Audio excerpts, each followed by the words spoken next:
నమస్తే, welcome to NH TV. IPL వేలం ప్రక్రియ ముగిసింది. 2 రోజుల పాటు జరిగినటువంటి ఈ వేలంలో సుమారు 182 మంది ఆటగాళ్లను 639 కోట్ల రూపాయలతో కొనుగోలు చేయడం జరిగింది. అయితే చాలా ఇందులో ఆశ్చర్యకరమైనటువంటి విషయాలు కొన్ని ఉన్నాయి. అందులో ప్రధానంగా మాట్లాడుకోవాల్సింది సుమారు 12 మంది బంగ్లాదేశ్ ఆటగాళ్లు రిజిస్టర్ చేసుకున్నారు ఈ వేలానికి సంబంధించి. అయితే ఈ 12 మందిలో ఒక్క ఆటగాడిని కూడా ఏ ఫ్రాంచైజీ కొనుగోలు చేయలేదు. దీనికి కారణం ఏంటి? ప్రస్తుతం బంగ్లాదేశ్లో జరుగుతున్నటువంటి పరిణామాలు, పరిస్థితులు దీనికి కారణమయ్యే అనుకోవచ్చా? అసలు క్రీడలకు రాజకీయాలకు ముడి పెట్టొచ్చా, పెట్టకూడదా? BCCI అన్ని ఫ్రాంచైజీలకు ఏమైనా ఒక సూచన లాంటిది ఏమైనా చేసిందా, లేదంటే ఫ్రాంచైజీలు వాటంతట అవే సొంతంగా నిర్ణయం తీసుకున్నాయా? ఈ అంశానికి సంబంధించి ఏం జరిగి ఉండొచ్చు? Let's talk. నాతో పాటు జాయిన్ అవుతున్నారు స్టూడియోలో సీనియర్ స్పోర్ట్స్ జర్నలిస్ట్, అలాగే NH TV executive editor Shivaprasad garu. Shivaprasad గారు నమస్తే. నమస్తే రాజు గారు. ఇది కొంత సర్ప్రైజింగ్ అనిపించింది. అంటే అందరూ మ్యాచ్ విన్నర్స్ కాదు, అందరూ T20 స్పెషలిస్టులు కాదు, కనీసం 3-4 ఆటగాళ్ళు అయితే ఆడగలిగే అర్హత ఉన్న వాళ్ళే. షాకిబుల్ హసన్ లాంటి వాళ్ళు, ముస్తఫిజుర్ రహమాన్ లాంటి వాళ్ళు గతంలో IPLలో మంచి ప్రదర్శన చేసిన వాళ్ళే. ఫస్ట్ అసలు మీరు ఎలా చూస్తారు? ఒక్క బంగ్లాదేశీ ఆటగాడిని కూడా ఏ ఫ్రాంచైజీ తీసుకోకపోవడాన్ని how do you look at? నా దృష్టిలో ప్రధానంగా బంగ్లాదేశ్లో ఇటీవల జరిగినటువంటి పరిణామాలు కావచ్చు, అప్పుడు ఎంత తీవ్రంగా జరిగాయో, షేక్ హసీనాని పదవీచ్యుతురాలని చేసి ఆవిడ దేశం విడిచి వెళ్ళిపోయినప్పుడు హిందువుల మీద ఎంత భయంకరమైనటువంటి దాడులు జరిగినాయో, హిందూ దేవాలయాల మీద ఎంత పెద్ద విధ్వంసకాండ జరిగిందో, ఇవన్నీ ఇన్ని నెలలు గడిచినా కూడా ఇంకా అవి సమసిపోలేదు, సర్దుమనగలేదు. చిన్న చిన్న ఇష్యూస్కి సంబంధించి ఏదన్నా ఒక చిన్న ఇష్యూ కనుక ఎరప్ట్ అయితే ఆ వెంటనే హిందూ దేవాలయాల మీద పడిపోవడం ఒక అలవాటుగా మారిపోయి చాలా భయంకరంగా, చాలా సుస్పష్టంగా మనకు కనిపిస్తోంది. దీన్ని సెక్యులర్ దేశం అనడానికి వీల్లేదు, ఇది ఓన్లీ ముస్లిం దేశం, ఇక్కడ వేరే వాళ్ళకి స్థానం లేదు అనేటటువంటి అంశాన్ని ప్రతిష్టాపించడానికి ప్రయత్నం చేస్తున్న పద్ధతి మనకు కనిపిస్తుంది. బంగ్లాదేశ్లో చాలా తీవ్రమైనటువంటి అంశంగా దీన్ని పరిగణించాల్సినటువంటి అవసరం ఉంది. రీసెంట్గా జరిగినటువంటి పరిణామాల్లో ఇస్కాన్కి చెందినటువంటి చిన్మయాని ఎప్పుడైతే అరెస్ట్ చేశారో, సరే ఆయన జెండా విషయంలో ఏదో చేశాడు అనేది వాళ్ళ యొక్క ప్రధానమైనటువంటి ఆరోపణ. ఇది కూడా ఫాల్స్ ఎలిగేషన్ లాగానే కనబడుతుంది. ఆయన ఏదో కొన్ని హార్ష్ కామెంట్స్ చేశారు అని చెప్పి ఆ సందర్భంగా అని చెప్పి కూడా వాళ్ళు ఆరోపణ చేశారు యాక్చువల్గా. సరే, అయితే దాన్ని వాదించుకునేందుకు లేకపోతే దాని మీద మాట్లాడుకునేందుకు ఆయనకి రైట్ ఉంది. ఆయనకు సంబంధించినటువంటి లాయర్ ఎవరైతే ఈ కేసుని డీల్ చేయడానికి పెట్టుకున్నారో ఆ లాయర్ని కూడా చంపేశారు రాయిట్స్లో. ఇది ఇంకా తీవ్రమైనటువంటి విషయం. ఆయన కోర్టులో బెయిల్ కూడా ఇవ్వలేదు కనీసం. పైగా జై శ్రీరామ్ నినాదాలతో ఇస్కాన్ ఇక్కడ దేశ సమగ్రతకి లేకపోతే వీటన్నిటికీ భంగం కలిగిస్తోంది అని చెప్పి గతంలోనే బంగ్లాదేశ్కి చెందినటువంటి ఒక ఉన్నత స్థాయి అధికారి, సైనిక సిబ్బందికి సంబంధించినటువంటి ఉన్నత స్థాయి అధికారి వ్యాఖ్యానించారు. ఇస్కాన్ నాకు తెలిసినంతవరకు ఎప్పుడు కూడా జై శ్రీరామ్ అనే నినాదాన్ని వాళ్ళు తీసుకోరు, జై శ్రీకృష్ణ అనే నినాదంతోనే ఉంటారు వాళ్ళు. శ్రీరామ్ అనే మాట పలకరు మామూలుగా. రాముడు కృష్ణుడు ఒకటే అయినా ఆయన జై శ్రీకృష్ణ అని అంటారు వాళ్ళు.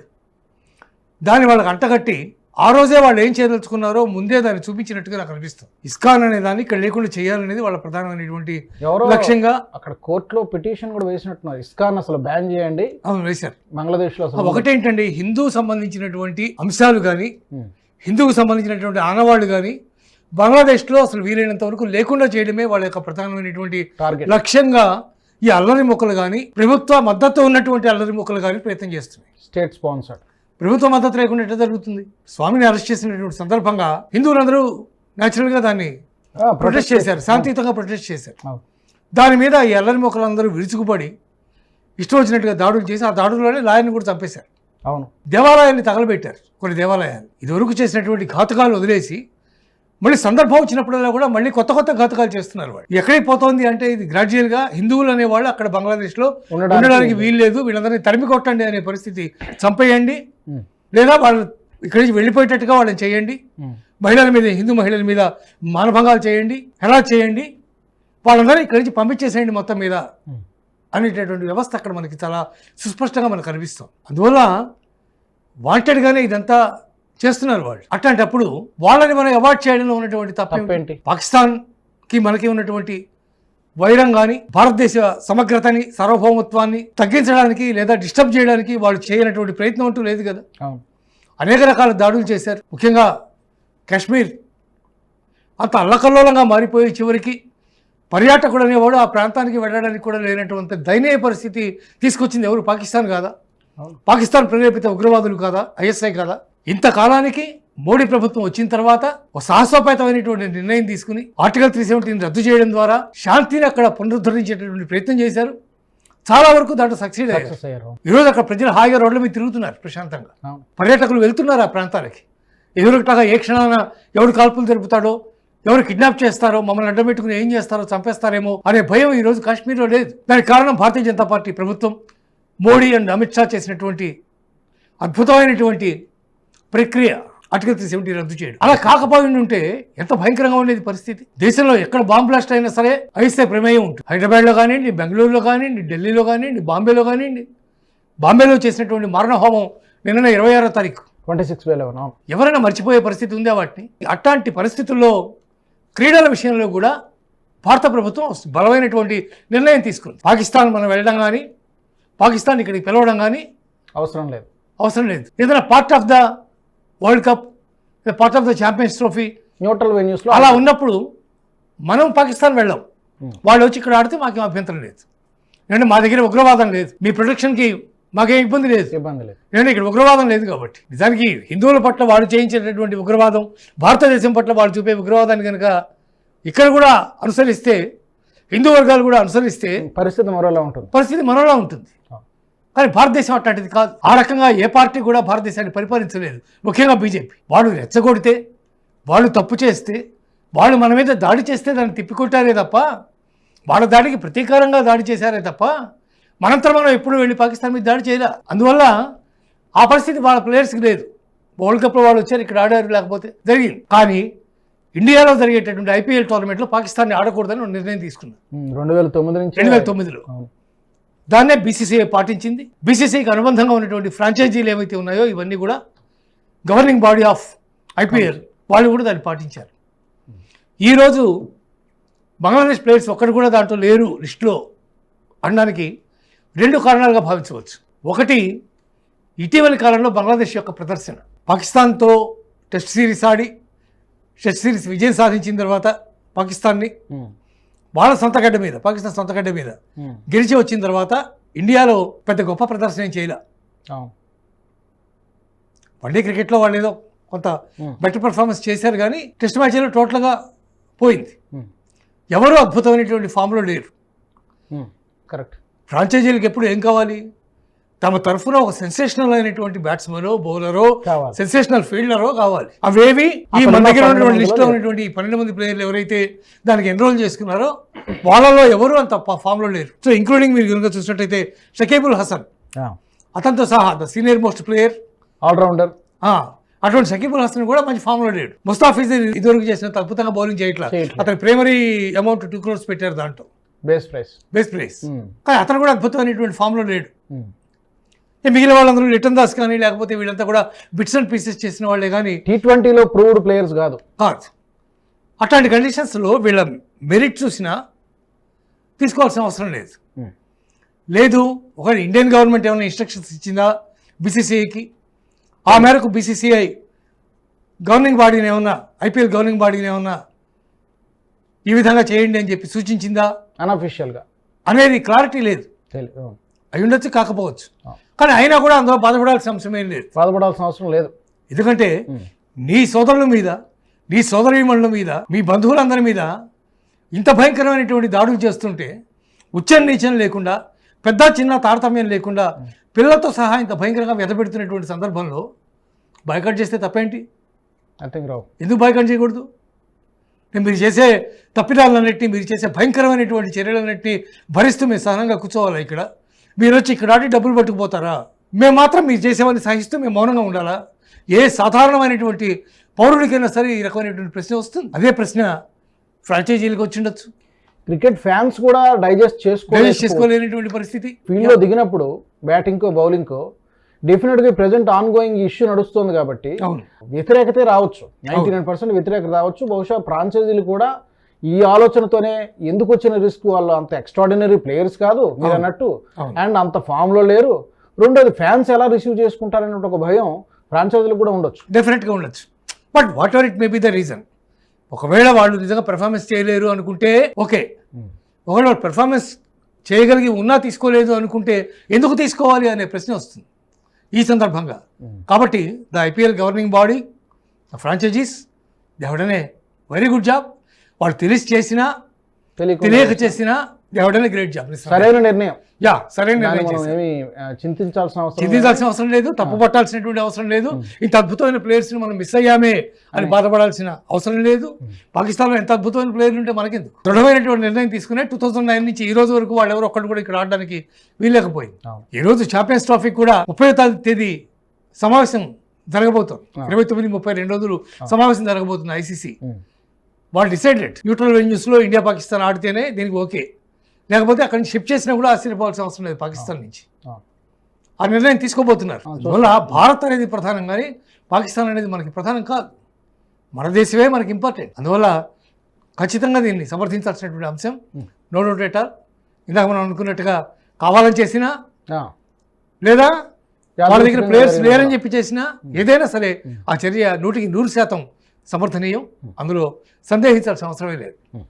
చివరిగా మామూలుగా ఏంటంటే క్రీడలకు రాజకీయాలకు ముడి పెట్టకూడదని జనరల్ స్టేట్మెంట్ వస్తుంది, కానీ పెట్టాల్సినటువంటి అనివార్య పరిస్థితి. ఎందుకంటే ఇప్పుడు పాకిస్తాన్ విషయంలో ఒక స్టాండ్ తీసుకుంది భారత ప్రభుత్వం. ఇప్పటికీ కూడా 2009 నుంచి ఇప్పటివరకు అదే ఫాలో అవుతున్నారు. బంగ్లాదేశ్తో కూడా ఈరోజు అలాంటి పరిస్థితి ఉంది కాబట్టి తీసుకోవడంలో తప్పేమీ లేదు.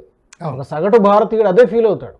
మన సోదరుల్ని సోదరిమణుల్ని అక్కడ వాళ్ళ మీద అటాక్ జరిగినప్పుడు క్రీడలతో రాజకీయాలకు ముడి పెట్టాల్సిన పరిస్థితి వచ్చింది కదా. ఇక్కడ ఎట్లా ఉంటుందండి పరిస్థితి, Bharatiya Janata party పడదనుకోండి, suppose Bharatiya Janata party అధికారంలో ఉంది కేంద్రంలో, అది పడదు. ఆ కేంద్రం ఇచ్చేటటువంటి పథకాలన్నీ కావాలి, కేంద్రం ఇచ్చే పథకాలన్నీ రావాలి, వాటికి అప్లై చేసుకోవాలి, ఆ బెనిఫిట్స్ అన్నీ పొందాలి. కానీ ఆ గవర్నమెంట్ మాత్రం ఉండకూడదు.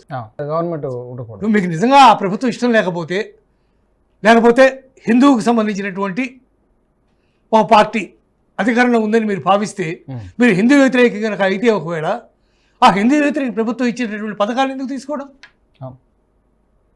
వదిలేచ్చు కదా. అది ఉండదు. దానికి సంబంధించినటువంటి అన్ని అంశాలు కావాలి. ఐపీఎల్లో ఏముందండి, ఫ్లో ఆఫ్ మనీ. నువ్వు ఎంత బాగా ఆడతావు అనే దాని మీద నీ ధర ఆధారపడి ఉంటుంది. అంతే. నువ్వు వచ్చి ఇక్కడ ఆడతావు, డబ్బులు తీసుకెళ్తావు, నువ్వు అక్కడ నాకు వ్యతిరేకంగా చేస్తావు, ఎందుకు సహించాలి దాన్ని? ఇందులో ప్రత్యక్షంగా ఆటగాళ్ళు చేసిన తప్పు లేకపోయినా కూడా యాజ్ ఎ నేషన్ ఒక స్టాండ్ తీసుకుంది, అంతే కదా. కాబట్టి అందులో భాగంగానే వాళ్ళు తప్పదు కదా, వాళ్ళ కోసం కాదు కదా.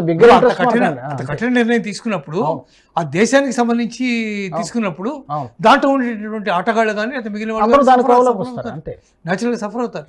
అంతే. కొన్ని సందర్భాల్లో ఇది జరుగుతుంది, అనేక చోట్ల జరుగుతుంది. ఇటువంటి పరిస్థితి అనేక చోట్ల ఏర్పడుతుంది. మనం చేయగలిగింది ఏం లేదు. అంటే వీళ్ళందరూ ప్లేయర్స్ అందరూ చెడ్డవాడు దుర్మార్గులు అని కాదు, ప్లేయర్స్తో శత్రుత్వం కాదు, దేశంతో శత్రుత్వం. కాబట్టి అక్కడికి వెళ్ళలేరు న్యాచురల్గా. అందువల్ల దేవడనే గుడ్ జాబ్, రైట్ జాబ్. సర్వథా ఇది సమర్థనీయమైనటువంటి నిర్ణయం.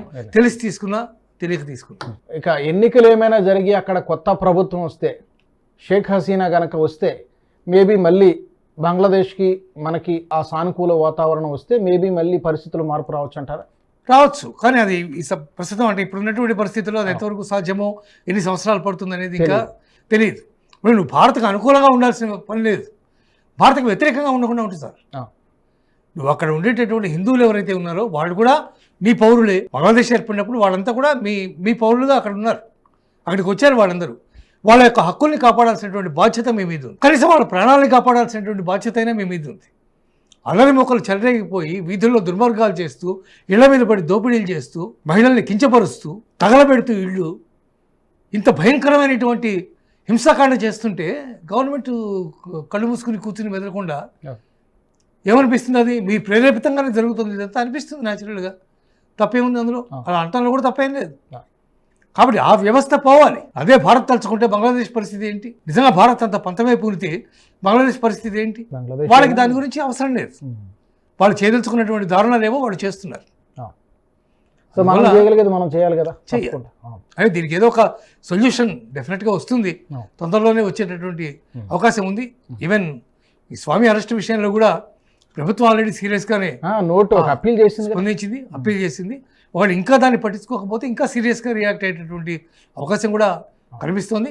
మొత్తం మీద అక్కడ జరిగేటటువంటి హిందువుల మీద ఉండే ఈ వాళ్ళని ఏదో పారదోళాలను కలిగించి అనే పరిస్థితి, లేదా చంపేయాలనేటటువంటి దుర్మార్గమైనటువంటి ఆలోచనలు మానుకోకపోతే మాత్రం బంగ్లాదేశ్ టోటల్గా బంగ్లాదేశ్ బహిష్కరణకి గురయ్యే అవకాశం ఎక్కువగా కనిపిస్తుంది. Okay, thank you very much Shivaprasad garu. మీరు అన్నట్టుగా ఇది బంగ్లాదేశ్ ప్రభుత్వానికి ఒక చెంపదెబ్బ లాంటిదిగానే మనం భావించాలి. వాళ్ళు రియలైజ్ అయితే భవిష్యత్తులోనే బాగుంటుంది, లేదంటే ఇంకా మరింత తీవ్రమైనటువంటి పరిణామాలు కావాల్సి వస్తుంది. డెఫినెట్గా. Thank you so much. ఇది వాళ్ళ ప్రత్యేక చర్చ. ఎన్హెచ్ టీవీ ఈ కార్యక్రమాన్ని చూస్తున్నటువంటి ప్రేక్షకులకి ఒక విజ్ఞప్తి, ఎవరైనా సబ్స్క్రైబ్ చేసుకొని వాళ్ళు ఎవరైనా ఉంటే కనుక ఎన్హెచ్ టీవీ ఛానల్ను సబ్స్క్రైబ్ చేసుకోండి, జాతీయవాద జర్నలిజాన్ని ప్రోత్సహించండి. జై హింద్. ఈ వీడియో మీకు నచ్చినట్టయితే లైక్ చేయండి, 10 మందికి షేర్ చేయండి, అలాగే కామెంట్ల రూపంలో మీ అభిప్రాయాలను మాతో పంచుకోండి. Nationalist hub group of channels ను సబ్స్క్రైబ్ చేసుకుని తెలుగునాట జాతీయవాద జర్నలిజాన్ని ప్రోత్సహించండి. ఈ వీడియో కింద ఉన్న బెల్ ఐకాన్ పై క్లిక్ చేయడం మర్చిపోవద్దు.